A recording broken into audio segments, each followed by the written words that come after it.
Hello friends, welcome back to in technical ज्ञान।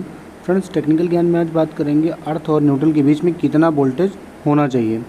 तो बहुत सारे वीडियोस या आपको देखने को मिले होंगे इस टॉपिक पे कि आपको अर्थ और न्यूट्रल के बीच में कितना वोल्टेज होना चाहिए एग्जैक्ट, जो आपको कैलकुलेट करके बता पाएँ।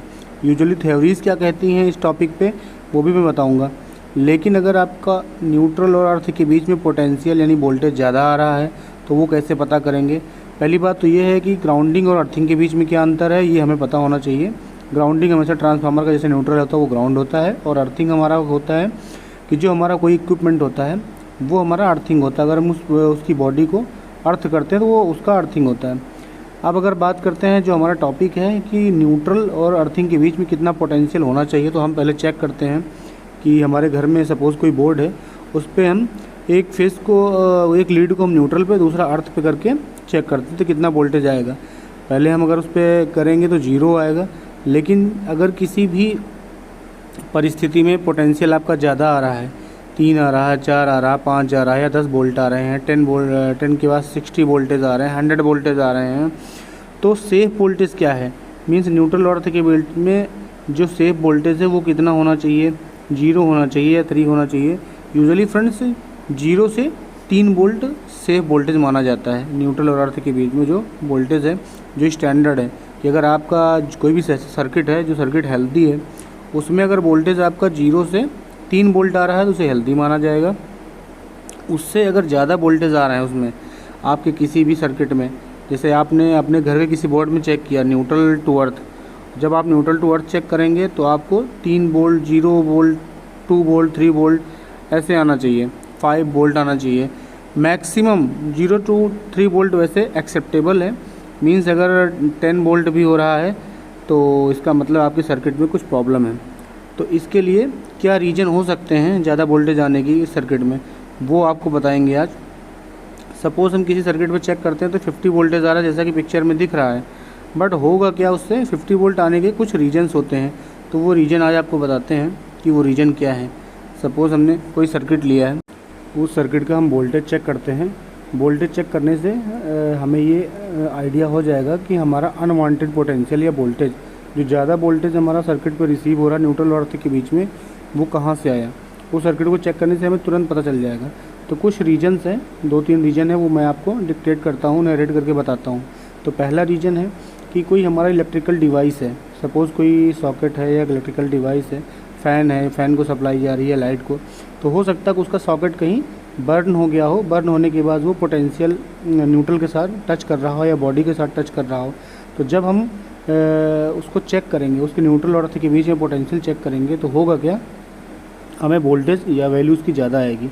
तो एक पहला रीज़न तो ये हो गया, इलेक्ट्रिकल डिवाइस का फेलियर हो सकता है कि आपका कोई सॉकेट से कहीं आपका फेस जल के अर्थ में या उसकी बॉडी में उस इलेक्ट्रिकल डिवाइस के कनेक्ट हो गया हो, जिससे कि आपको हम पोटेंशियल की वैल्यू ज़्यादा मिल रही हो न्यूट्रल और अर्थ के बीच में।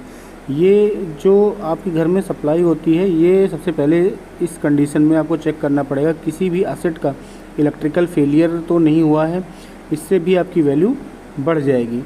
और दूसरा जो रीज़न है, अब दूसरे रीज़न के लिए बात करते हैं। जैसे ये किसी हाउस की या किसी घर की एक वायरिंग है जिसमें प्रॉपरली वायर का कनेक्शन हुआ पड़ा है, और कनेक्शन जो आपको बॉक्स दिख रहे हैं उस बॉक्सों में कनेक्शन मीटर के थ्रू गया है और रूम बने हुए हैं। इसमें अगर आप देखेंगे तो जो आउटगोइंग सप्लाई है एक डबल पोल की एमसीवी से दिया गया है, वहाँ से फेज़ और न्यूट्रल तो एमसीवी के थ्रू दिया गया है सेपरेट, बट जो न्यूट्रल है एक ही वायर से पूरे घर में घुमा दिया गया है। इससे ये होगा कि न्यूट्रल पे जो लोड है वो बढ़ जाएगा। यूजुअली होना क्या चाहिए, न्यूट्रल को सेपरेट, सारे रूमों के लिए सेपरेट सप्लाई जानी चाहिए, जिससे कि न्यूट्रल पे लोड ना बढ़े। इससे क्या होगा, न्यूट्रल पे लोड बढ़ेगा, अनबैलेंस लोड हो जाएगा। अनबैलेंस लोड होने की वजह से क्या होगा, आपकी अर्थ और जब न्यूट्रल के बीच का पोटेंशियल या वोल्टेज चेक करेंगे तो उसकी वैल्यू बढ़ जाएगी। यहाँ रिकमेंडेशन ये होगा कि आप न्यूट्रल पॉइंट को सेपरेट अलग अलग रूमों में सेपरेट ले जाएं, ना कि एक ही वायर से आप घुमा दें, उसी वायर से आप लूप लेके न्यूट्रल ले जाएं। सिंगल लूप ले जाना वो ज़्यादा जस्टिफाई नहीं होगा, वो ठीक भी नहीं होगा, इसकी वजह से भी आपकी वैल्यू बढ़ सकती है। अब थर्ड रीज़न की बात करते हैं।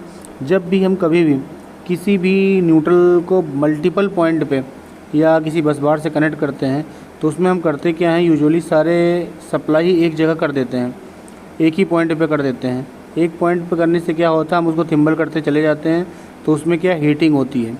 हीटिंग होने के बाद क्या होता है, वो किसी न किसी, जब हीटिंग होगी तो किसी न किसी मेटल से वो इंटैक्ट होता है, तो वो मेटल के जब भी कांटेक्ट में आएगा तो अर्थ का लीकेज भी होगा। न्यूट्रल जब अर्थ का लीकेज होगा तो ऑब्वियस सी बात है कि इसकी वैल्यू बढ़ जाएगी। अब कभी भी ओवरलोड कंडीशन में आपको इस तरह से स्ट्रिप यूज नहीं करना है, आप सेपरेट स्ट्रिप यूज करें, जिससे कि आपकी इलेक्ट्रिकल डिवाइस में या इलेक्ट्रिकल न्यूट्रल का कोई फेलियर ना हो और वो अर्थ और न्यूट्रल के बीच में पोटेंशियल आपका लीक ना हो, जिससे कि आपकी अर्थ और न्यूट्रल के बीच की वैल्यू बढ़ जाएगी। अगर आप इसको सेपरेट करेंगे, इसकी डिवाइस को जो न्यूट्रल कनेक्ट है इसके लोड को कम कर देंगे, एक दो पत्तियाँ और लगा देंगे, बस बार के थ्रू कनेक्ट कर देंगे, तो आपका ये सेफ्टी पर्पस भी रहेगा और आपका जो न्यूट्रल का लीकेज होगा वो भी बच जाएगा। तो फ्रेंड्स, अर्थ एंड न्यूट्रल के बीच में जो पोटेंशियल बढ़ता है उसके मैंने 3 रीजन बताए। अब अर्थ और न्यूट्रल के बीच में जो एक्सेप्टेबल वोल्टेज है वो 0 से 3 वोल्ट है। अगर आप कभी अपने घर में हाउस में चेक करना चाहते हैं, फैक्ट्रीज़ में, अगर 0 से 3 वोल्टेज है तो एक्सेप्टेबल है, दैट इज़ फाइन।